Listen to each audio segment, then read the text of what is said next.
बँड्रा सिलिंगवरून प्रवास करणाऱ्या वाहन चालकांना 1 एप्रिलपासून आता जास्त टोल द्यावा लागणार आहे, त्यांच्या खिशाला कात्री बसणार आहे। मी सध्या बँड्रा वर्ली सिलिंगवर आहे आणि या ठिकाणी आपण पाहतोय की 85 रुपये टोल घेतला जातो। मात्र 1 एप्रिलपासून आता MSRDCनं पथकरात 15 रुपयांची वाढ केली आहे, त्यामुळे कार चालकांना 100 रुपये मोजावे लागणार आहे।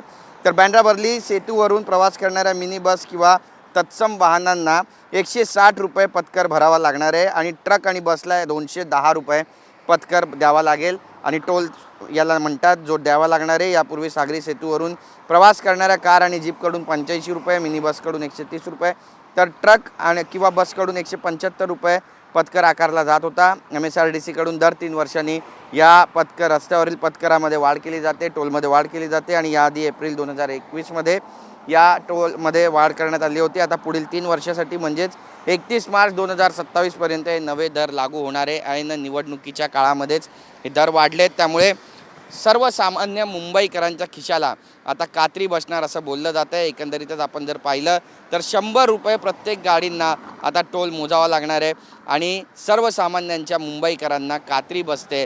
यावर आता नेमका सरकार काही ठोस मार्ग काढणार आहे का, काही निर्णय घेणार आहे का, हे पाहणं सुद्धा तितकंच महत्त्वाचं ठरणार आहे।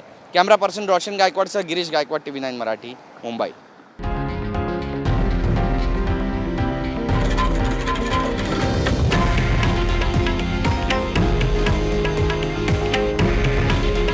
हे आहे देशातील नंबर 1 न्यूज नेटवर्क आणि आपण पाहत आहात TV9 मराठी।